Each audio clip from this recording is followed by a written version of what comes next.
오늘 말씀은 누가복음 19장 1절에서 10절의 말씀입니다.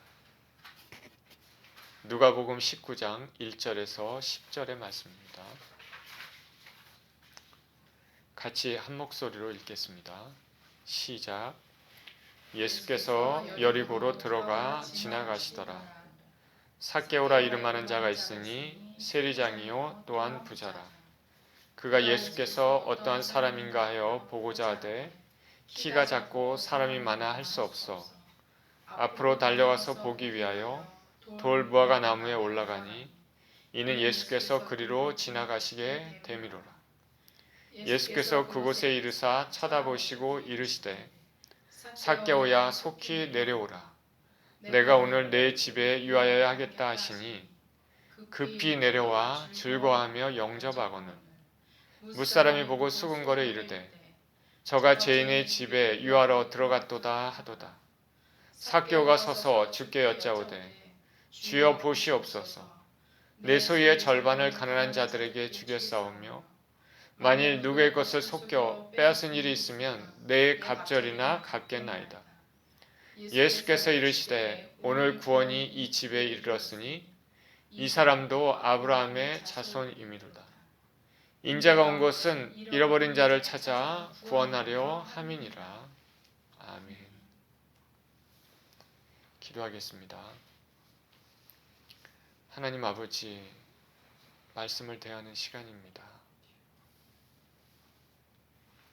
주님의 말씀이 생명이 되어서 우리 심령에 깊이 각인되게 하시고 말씀이 살아 움직여 주님을 만나는 시간이 되게 하여 주시옵소서.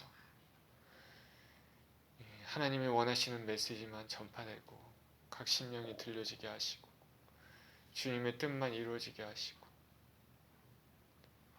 이 모든 시간이 주님께만 영광이 되는 시간이 되게 하여 주시옵소서. 감사드리며 예수 그리스도 이름으로 기도합니다. 아멘.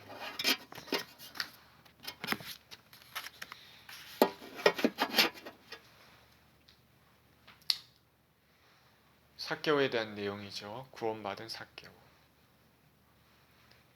예수님께서 마지막 예루살렘 순례길을 가고 계십니다. 공생의 마지막 이 땅에 오신 목적을 이루시기 위해 그 비장한 마음으로 길을 행하고 계십니다. 같이 동행하는 12 제자에게 말씀하십니다. 이제 인자가 이방인들에게 넘겨서 능욕을 받고 희롱을 받고 침뱉음을 받을 것이고 채찍질을 받을 것이다. 그리고 죽임을 당할 것이다. 그러나 제3일에 다시 살아날 것이다. 12 제자에게 이런 예수님의 앞으로 일어난 일들, 비밀들을 하나님의 계획들을 말을 했습니다. 그런데 예수님의 이 말씀을 들은 제자들은 이때 예수님이 도대체 무슨 말씀을 하시는지 한 명도 제대로 이해하는 사람이 없었습니다. 예수님께서 이제 예루살렘으로 향해 가시는데 지도를 보면 요단강 오른편 베레아 지역인 것 같습니다. 그 지역에 있다가 이제 요단강을 건너겠죠. 여리고에 가까이 오십니다. 예루살렘으로 가는 여정길에 그 여리고에 가까이 오셨을 때 일어난 일인데 길가에 소경이 있었습니다.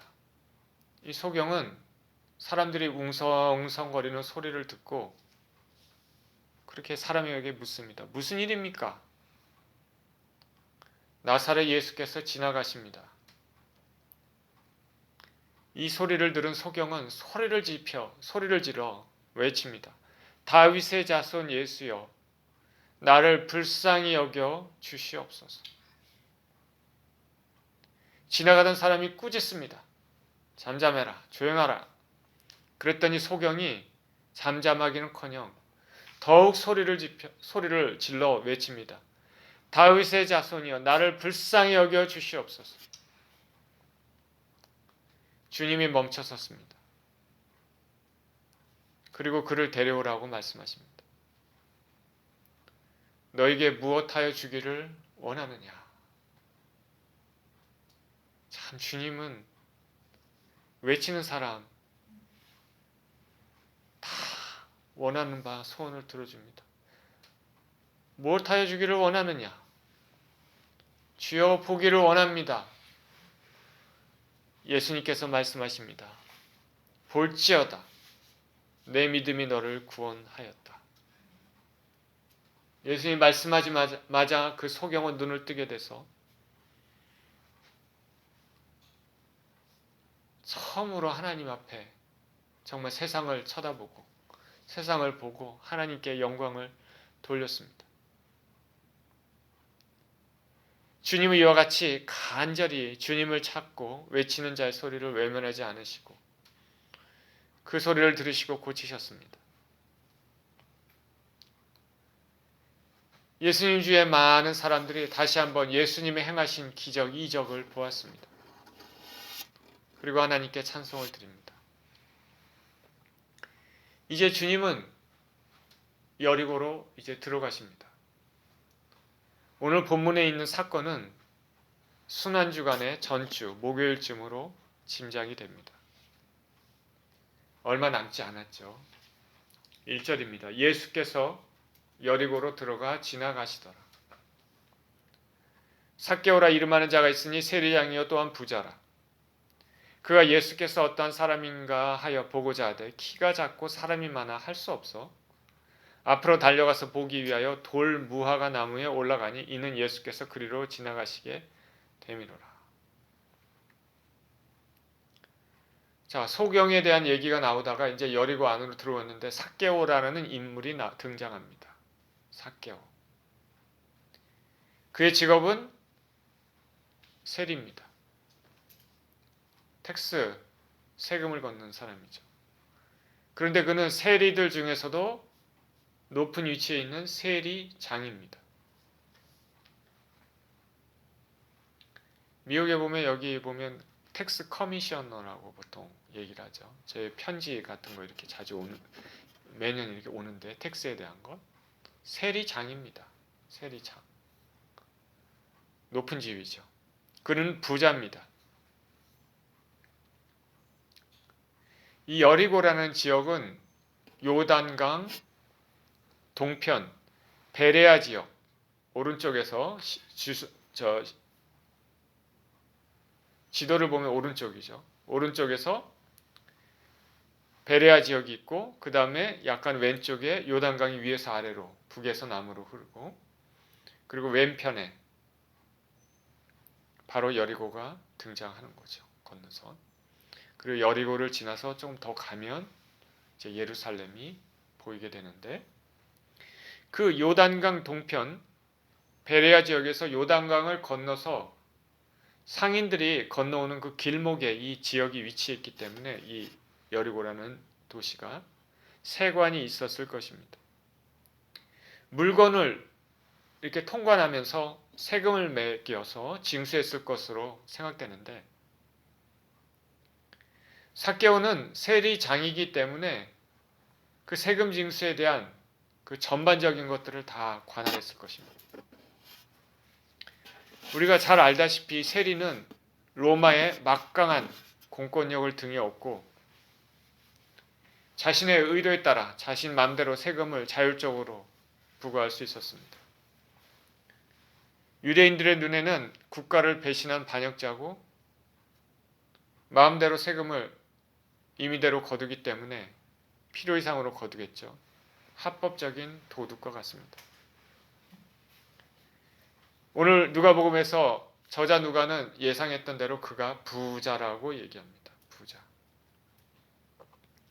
그런데 이런 사람이 예수님께 은혜를 받는 이야기가 나오는 거 보면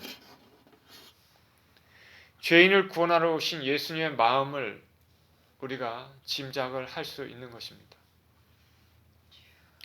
우리들은 죄인을 보면 이렇게 눈을 돌리기 경향이 있지만은 예수님은 그 죄인도 구원을 받아야 될 대상으로 보십니다.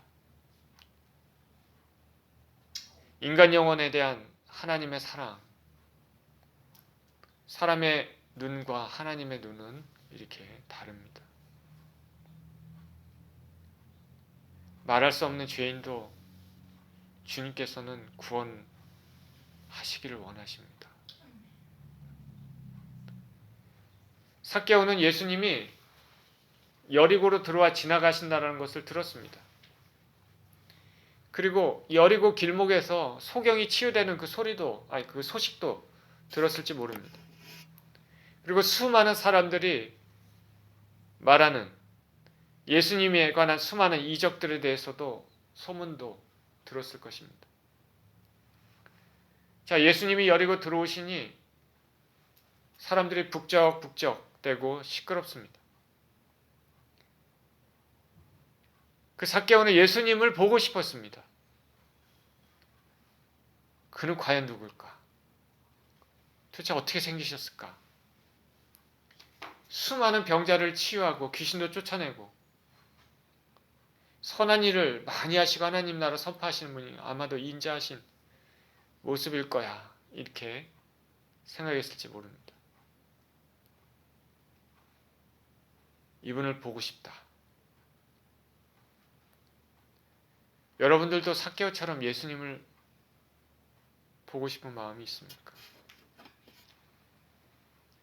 예수님이 과연 누구일까? 우리가 성경에서 오늘도 본문 메시지를 통해서 예수님에 대해서 배우지만 우리가 성경에서 읽고 알고 있던 그 예수님 실제로 만났을 때 대면에서 보면 어떨까? 우리가 죄인된 인간이 거룩하신 하나님을 대면에서 볼 수는 없지만 우리가 이 땅을 떠나 천국에 가게 된다면 그때는 보게 될 수 있을 것이고 아니면 그 이전에 예수님께서 이 땅에 오셔서 우리가 들림받는 그런 은혜를 체험할 수 있다면 그때 예수님 볼 수 있겠죠. 사도 바울이 말합니다. 우리가 지금은 거울로 보는 것 같이 희미하나 그때는 얼굴과 얼굴을 대하여 볼 것이요. 지금은 내가 부분적으로 아나 그때는 주께서 나를 아신 것 같이 내가 온전히 알리라. 삭개오는 예수님을 보고 싶었습니다. 근데 문제가 있는데 그거는 예수님 주위에 사람들이 너무 많다라는 것. 그래서 예수님을 보기가 어렵다.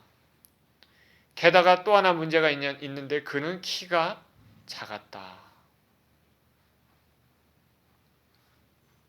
예수님을 보고 싶은데 사람도 많고 내 키도 작은데 어떻게 해야 되지? 고민을 했습니다. 그러다가 생각해냈습니다. 예수님이 지나가는 그 길목에 가서 근처 나무에 올라가자.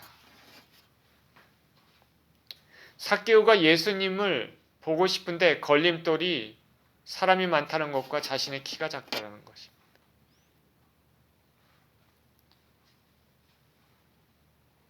자, 이거를 이렇게 생각해 볼 수도 있죠. 자, 삭개오가 이제 예수님을 곧 영접할 영혼이라고 생각해 본다면 우리가 신앙생활하면서 혹은 교회 내에서 이렇게 은혜를 받아야 될 그 사람을 은혜의 자리에 들어가지 못하도록 방해하는 사람이 있을 것입니다. 자신의 특권의식, 이기심, 그래서 교회 문을 두드리지 못하게 하는 막을 수도 있는 것이죠.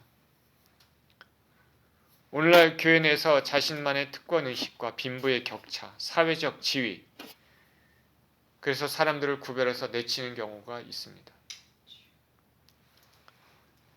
제가 신학교에서 공부할 때 선교사로 사역하셨던 분이 같이 공부했는데 그분이 자기 본교에 가봤더니 사람들이 끼리끼리 모여서 그렇게 있다라는 것입니다. 같은 사회적 지위 위치, 부자는 부자대로 그렇게 모여 있다는 것이죠. 다른 사람들을 낄 수가 없고 무시하는 것입니다. 그런 일 때문에 마음이 좋지 않았습니다.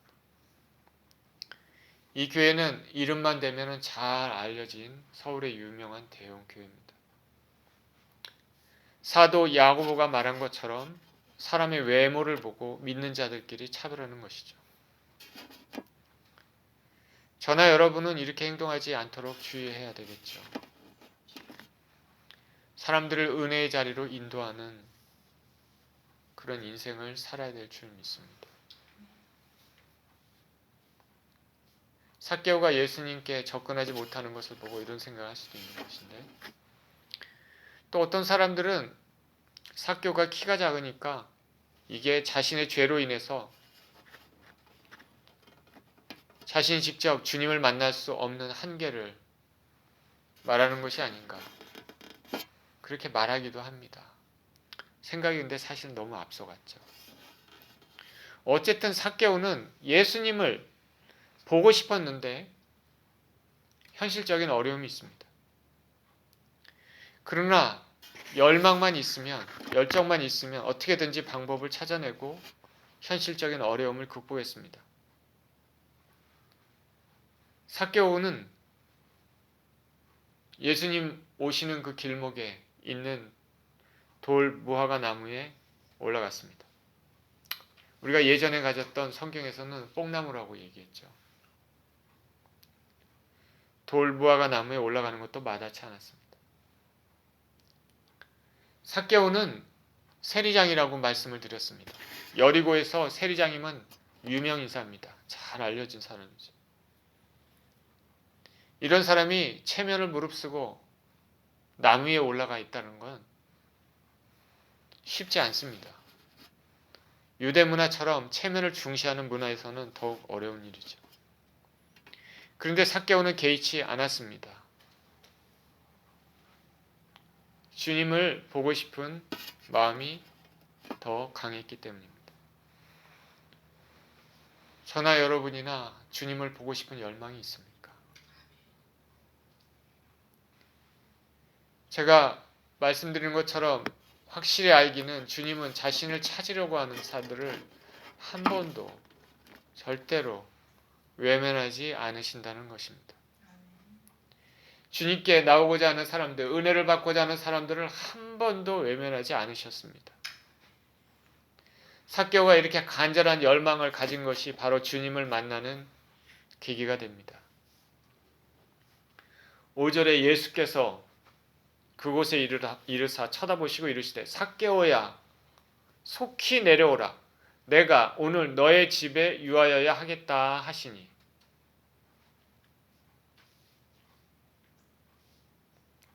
삭개오의 예상대로 그 돌 무화과 나무 뽕나무 위에 올라갔는데 예수님께서 그 앞에 지나가시면서 삭개오를 보셨습니다. 키가 작은 삭개오, 나무에 앉아있는 삭개오, 예수님 보십니다.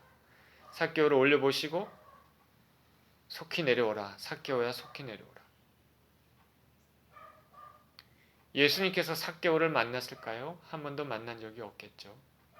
그러나 예수님께서 삭개오란 이름을 부르시면 바로 그 예수님의 그 전지전능하심을 우리가 알 수 있는 것이죠. 그 사람들 가운데 예수님께서 삭개오를 보시고 주목하고 말씀하시면서 이름을 부르시고 내려오라 말씀하십니다. 오늘 너희 집에 머물러야 하겠다 말씀하십니다. 머물러야 하겠다. 이 말은 무슨 말입니까?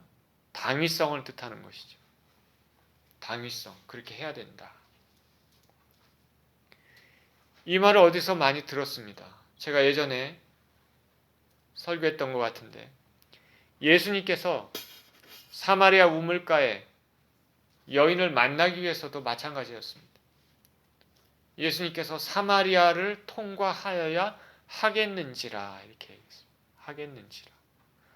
신적인 하나님의 섭리에 의해서 그렇게 해야 된다. 오늘도 머물러야 하겠다. 하나님의 주권적인 계획입니다. 예수님께서 삭개오와 인격적인 관계를 맺으시려고 하시고 그에게 구원의 은총을 주시려고 하시려는 것입니다. 하나님 섭리입니다. 이와 같이 예수님의 초대는 삭개오 이름만 부르는 것이 아니라 그의 집에 유하는 것까지 포함하고 있습니다. 우리가 구원의 은총을 받는 것은 우리 안에 인간의 갈망이 있어야 되지만은, 그러나 무엇보다도 하나님의 초대에, 주권적인 초대에 있는 것입니다.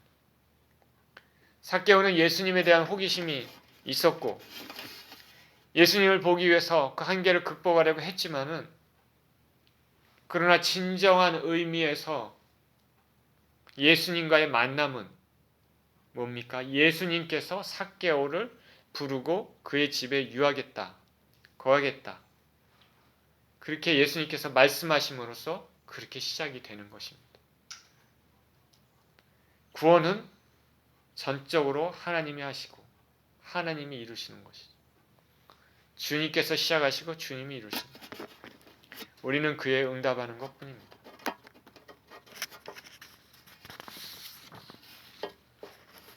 삭개오야, 오늘 내가 내 집에 유하여야 하겠다.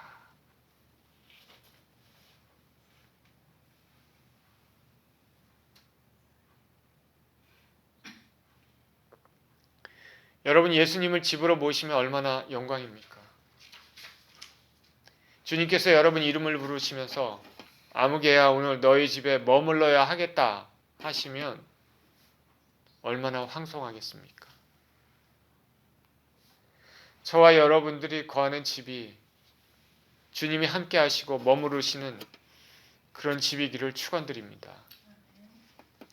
항상 예배가 있고 기도가 있고 찬송이 있고 주님을 환영해서 주의 성령께서 머무르시는, 거하시는 집이 되었으면 좋겠습니다. 여러분의 가정은 주님을 모시는 곳입니까? 6절에 급히 내려와 즐거워하며 영접하거늘. 급히 내려와 즐거워하며 영접하거늘. 예수님께서 삭개오야 내려와라, 오늘 너희 집에 유하여야겠다. 그랬더니 삭개오가 급히 내려와서 예수님을 영접했습니다. 급히 내려와서 영접했다.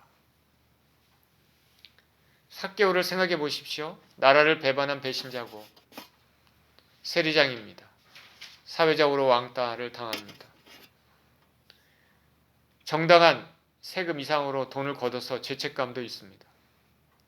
사람들이 죄인이라고 생각하며 멀리하는 사람입니다. 그리고 로마인들과 수시로 접촉하니까 종교적으로도 깨끗하지 못합니다. 그는 돈은 많지만 외롭습니다. 그 안에 심령은 채워지지 않는 공허함으로 살던 사람입니다. 그런데 사람들이 우러러보면서, 사람들이 정말 따라다니는, 하늘나라 말씀을 가르치며 병자를 고치고 귀신을 쫓아내는 모든 사람이 그 주목하는 그 예수님이 자신을 부르시고 자신의 집에 모시도록 허락하셨다는 것은 삭개오로서는 대단한 사건입니다. 그렇지 않겠습니까? 어찌 나 같은 사람을 예수님이 부르시고 집으로 모시도록 허락하시지?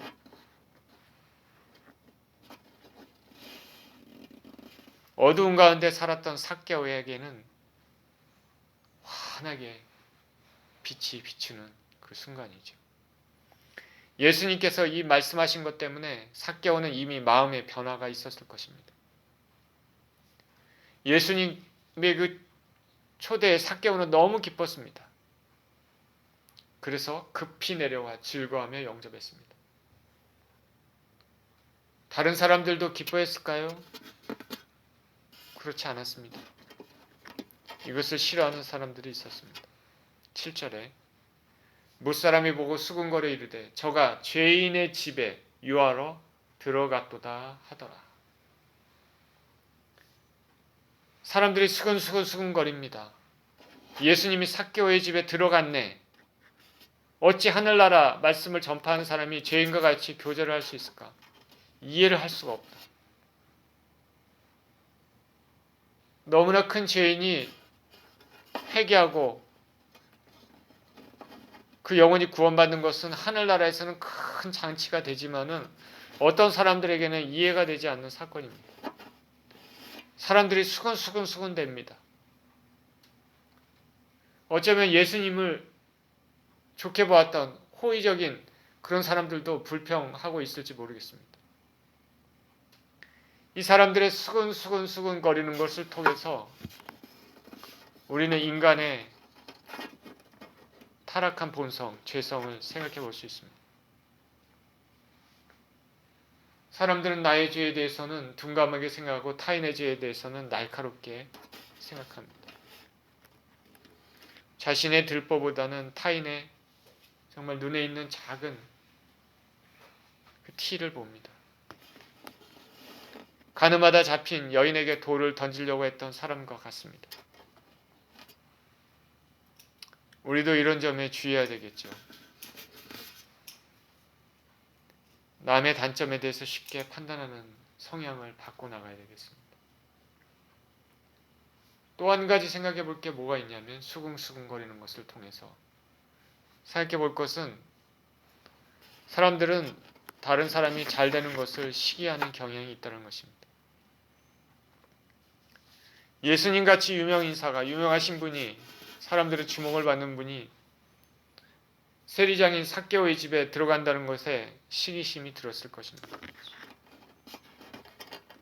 다른 사람이 잘 되는 것을 별로 좋아하지 않는 것. 그렇지 않겠습니까? 여러분들은 어떻습니까? 잘 되는 사람들을 보면 축하합니까? 아니면 마음에서 시기심이 듭니까? 유대인들은 선민의식이 강합니다. 그래서 이것이 교만, 자기의로 그런 잘못을 저지를 수 있습니다. 그래서 사도 바울이 복음을 전할 때, 이방인들에게 복음을 전할 때 유독 유대인들이 반대하고 그랬습니다.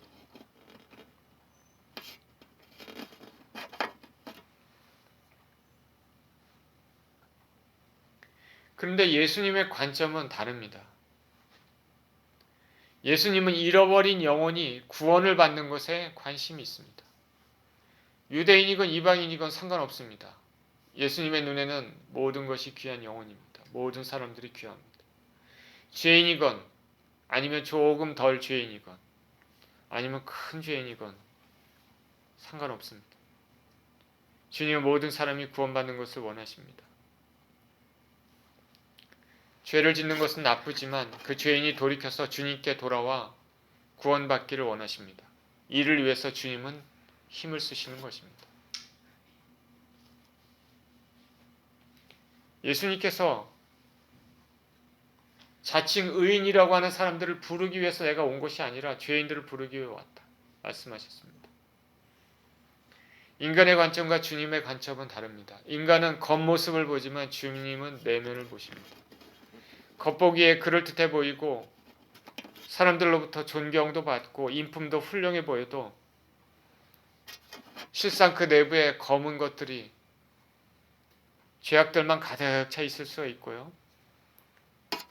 겉모습은 초라하고 남루해 보여도 그 안은 보석같이 반짝반짝 빛나는 아름다운 영혼이 일 수도 있는 것입니다.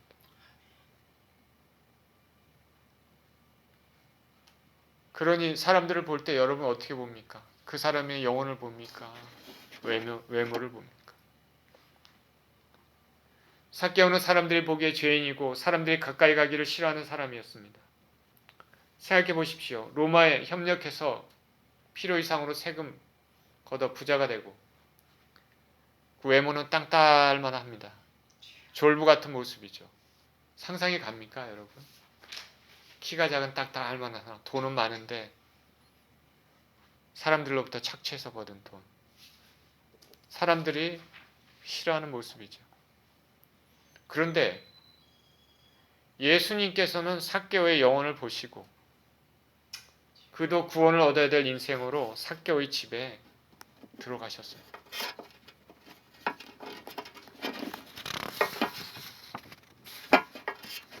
8절입니다. 삭개오가 서서 주께 여짜오되 주여 보시옵소서 내 소유의 절반을 가난한 자들에게 주겠사오며 만일 누구의 것을 속여 빼앗은 일이 있으면 내 갑절이나 받겠나이다.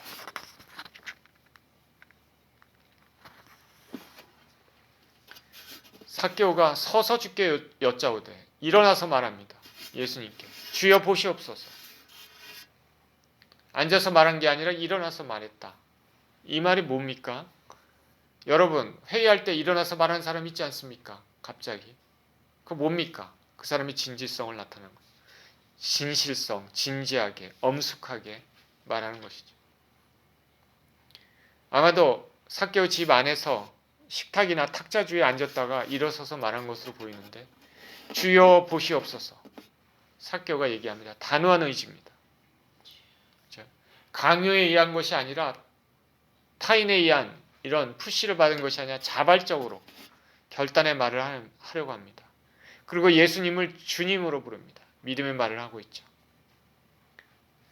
내 소유의 절반을 가난한 자들에게 주겠습니다. 자신의 재산의 반을 가난한 자들에게 주겠다. 이 말은 뭐냐면 삭개오의 심령이 이미 변화됐다는 것입니다. 삭개오의 심령. 우리가 가끔 뉴스에서 자신의 큰 재산을 사회에 기부하는 사람들 보는데, 근데 많은 사람들이 나이가 들어서 이 세상에 이제 살 날도 별로 남지 않았을 때, 더 이상 인생의 재미가 없을 때 이렇게 기부하는 경우가 많습니다. 물론 이것도 참으로 훌륭한 것이죠. 그런데 한참 재산이 필요하고 누릴 때, 한참일 때 자신의 재산 반, 거액을 기부하는 것은 그렇게 많지 않습니다. 한참 때에 자신의 부의 절반을 가난한 자들에게 주겠다고 삭개오는 말합니다. 일어서서요.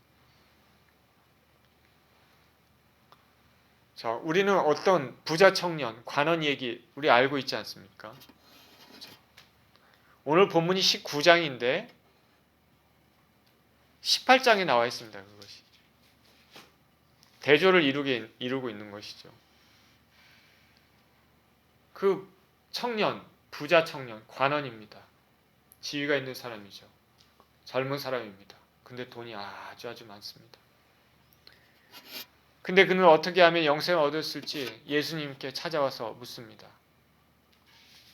예수님께서 그의 심령을 보시고 말합니다. 너의 가지고 있는 것을 다 팔아서 가난한 자들에게 나눠주라.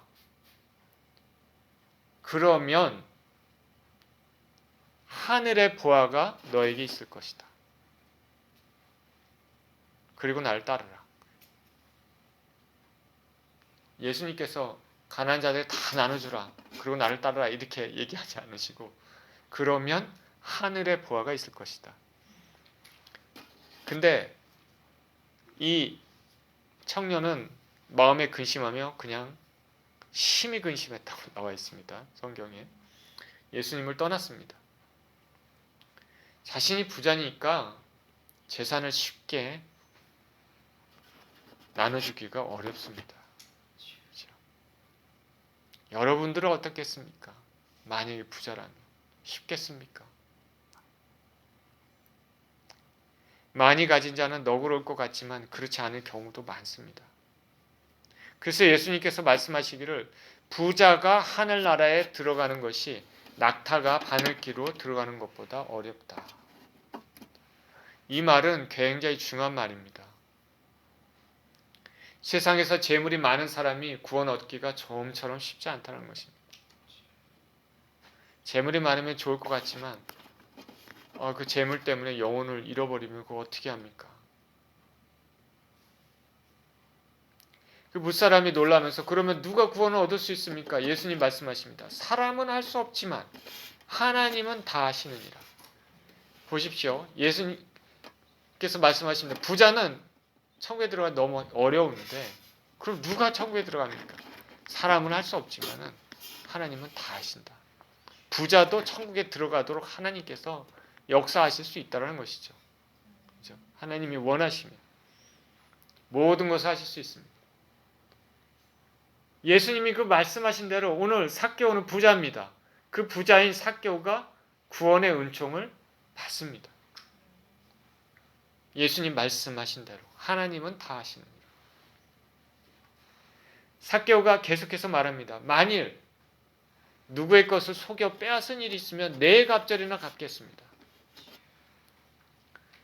그 구약의 율법에 의하면 부정한 방법으로 취한 것을 만약에 돌려주면 그 원래 있는 가격에다가 5분의 1을 덧붙여서 배상해야 된다고 나와 있는데, 또 만약에 남의 것을 도적질하면 4배 갚아야 된다. 그런 규정도 있습니다. 그러니 삭개오가 이렇게 말한 것은 분명 자신의 죄를 잘 알고 그 죄를 청산하고자 하는 마음으로 도적질에 해당하는 배상을 하겠다. 우리는 삭개오의 이전 생활이 어떠한지 알 수는 없지만은 삭개오가 이렇게 부자가 된 것은 아마 이런 부정에서 나올 가능성이 아주 높은 것이죠. 필요 이상으로 세금을 매기면서 사람들로부터 돈을 강탈한 것입니다. 도적질한 것이죠. 그런데 우리가 주목할 것은 그가 이런 부정을 완전히 청산하고자 하는 의지를 주님께 드린 것입니다.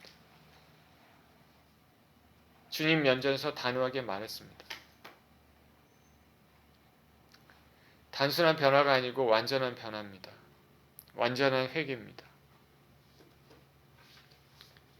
주님께 돌이키는 것은 이와 같은 완전한 결단과 실천이 있어야 되죠. 삭개오는 말로만 한 게 아니죠. 완전히 삶이 변화된 것이, 삶의 방향이 바뀌었습니다. 고백으로 끝나는 단순한 입술로의 참회가 아니라 전격적으로 삶의 방향이 바꾼 것. 그래서 진정한 회개를 한 것이 삭개오입니다. 예수님께서 9절에 이르십니다. 말씀하십니다. 예수께서 이르시되 오늘 구원이 이 집에 이르렀으니 이 사람도 아브라함의 자손이미로다. 예수님께서 삭개오의 말을 듣고 말씀하십니다. 오늘 구원이 이 집에 이르렀다. 이 사람도 아브라함의 자손이다. 이 순간 삭개오에게 구원이 임했다. 죄인으로 살았던 인생이 구원을 얻는 순간입니다. 그리고 유대인들의 믿음의 조상인 아브라함의 자손이라고 말씀하십니다. 믿음의 조상 아브라함이 믿음으로 구원을 얻은 것처럼 삭개오도 참된 믿음의 소유자다 말씀하시는 거죠. 삭개오가 구원을 받은 것은 그의 고백 때문은 아닙니다. 고백이 굉장히 중요하지만 그가 구원받은 것은 그 심령 안에 있는 믿음 때문입니다. 가난한 자에게 재산의 반을 주고 속여 취한 것을 4배나 갚겠다 이렇게 말한 것은 입술의 고백은 그 심령 안에 이미 주님을 향한 믿음, 그것이 외적으로 표현된 것입니다. 예수님께서 그에게 믿음의 조상인 아브라함의 자손이라고 이렇게 말씀하셔서 아브라함의 자손, 그동안 유대인의 공동체에서 왕따로 살아왔던 민족의 배반자로 여겨졌던 삭개오를 다시 유대인의 공동체로 회복시키시려고 하시는 것이죠. 주께서 주시는 구원은 온전한 구원입니다.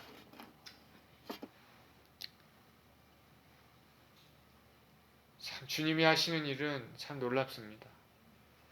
사람들을 다 고치고 애매모호하게 하시는 것이 아니죠. 확실하게 고치고 확실하게 귀신을 쫓아내시고 확실하게 구원을 주시고 확실하게 사회에 돌아갈 수 있도록 모든 것들을 말씀하십니다. 완전한 구원입니다.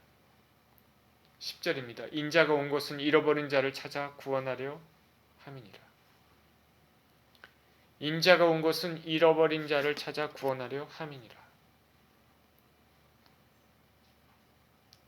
이 말이 오늘 본문에서 가장 중요한 말입니다. 그리고 누가복음에서 전하는 핵심 메시지 중에 하나입니다. 인자가 온 것은 잃어버린 자를 구원하려 함입니다.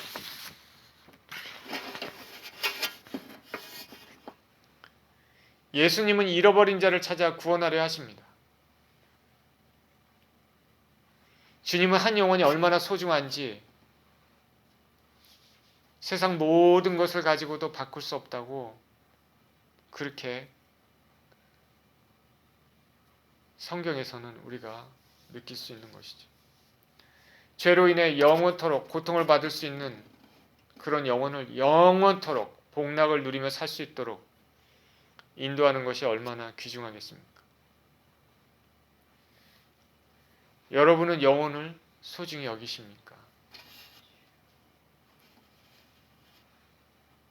이 사실을 안다면은 저나 여러분이나 먼저 우리 자신의 영혼을 소중히 여겨야 될 줄 믿습니다. 그러니까 죄에 조심해야 됩니다. 순간순간 예수님 보혈에 의지해서 회개함으로 죄를 씻으십시오.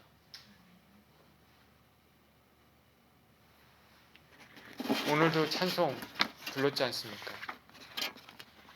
저는 그 가사가 참 좋은데, 큰 죄에 빠진 날 위해 주 보혈 흘려주시고 또 나를 오라 하시니 주께로 거저갑니다. 내 죄를 씻는 능력은 주 보혈밖에 없으니 정하게 되기 위하여 주께로 거저갑니다. 이 찬송을 오늘 부르면서 예수님의 보혈을 다시 생각해 봤습니다. 예수님의 보혈, 저와 여러분들의 죄를 다 씻으시는 보혈, 그 보혈을 의지해서 회개함으로 저와 여러분들 죄를 씻어야 되겠습니다. 자, 영혼이 소중하니 여러분이 사랑하는 사람들에 대해 각별한 관심을 가지고 그들이 예수님께로 갈 수 있도록 우리가 노력해야 되겠습니다. 가족 구원을 위해 힘쓰십니까? 가족을 위해 기도하십니까? 친구를 위해, 친척을 위해, 주위 사람들을 위해 기도하십니까? 이 땅의 삶이 전부가 아니라 이 땅을 떠날 때 주님 앞에 심판이 있다는 것을 안다면 우리는 구원을 위해 힘써야 됩니다. 자신의 구원을 위해, 특히 가족 구원을 위해. 주께서 이 땅에 오셔서 병자를 고치시고 귀신 쫓아내시고 벙어리, 귀머거리, 맹인된 자들을 고치신 것도 그들의 외모만 보신 것이 아니라 그들의 영혼이 구원받기를 원하시기 때문이었습니다. 예수께서는 어디로 가시든지 사람을 고치시고 그 영혼이 하나님과 화평을 누리도록 인도하셨습니다. 그만큼 영혼 구원이 중요하기 때문입니다. 오늘 본문에서도 예수님께서는 삭개오란 인물, 죄인으로 취급받던 이 인물을 구원의 길로, 은혜로 인도하시는 일을 하셨습니다. 한 영혼이 살아나는 순간입니다. 지금 삭개오는 천국에 있을 것입니다. 돌무화과 나무에 올라가서 예수님만 한번 본 거. 그치? 그 예수님을 만나 자기 집에 초대한 거. 천국에 있으면서 그 사실을 절대 잊지 않겠죠. 그 사실이 얼마나 중요한지 오늘 성경에도 나와 있지 않습니까? 오늘 본문은 한 구원받아야 될 영혼이 예수님을 만나 변화되는 과정을 보여줍니다. 사람들은 삭개오를 죄인으로 취급했지만 예수님은 삭개오가 구원받아야 될 영혼으로 보셨습니다. 삭개오는 예수님을 만나 완전히 새 사람이 됐습니다. 자신의 잘못된 과거를 청산하고 새로운 삶을 살겠다고 다짐했습니다. 이와 같이 예수님은 어디를 가시든지 살리는 일을 하십니다. 저와 여러분들도 살리는 일을 하면 좋겠죠. 먼저 우리 자신의 영혼을 살피고 우리 자신의 가족들, 친척들, 친구, 주위 사람들을 살펴서 그들이 구원을 얻도록 힘써야 할 것으로 믿습니다. 영혼을 귀히 여기고 주님께로 인도될 수 있도록 힘쓰는 그런 삶을 사시는 저와 여러분 모두 되시기를 예수님 이름으로 축원드립니다. 기도하겠습니다. 주님, 오늘 본문에 여리고로 들어가시면서 소경을 고치시고 여리고 길목에서 삭개오를 보시고 그 집에 유하시면서 삭개오의 심령에 환한 빛을 비춰주시고 그의 심령이 믿음으로 변화될 수 있도록 은혜를 주셔서 한 영혼이 생명을 얻는 귀한 오늘 본문의 말씀을 읽었습니다. 예수님의 영혼을 얼마나 소중히 여기시는지 압니다. 느낍니다. 아버지, 이와 같이 예수님은 어디 가시든지 영혼을 살리시고 회복시키시는 일을 하십니다.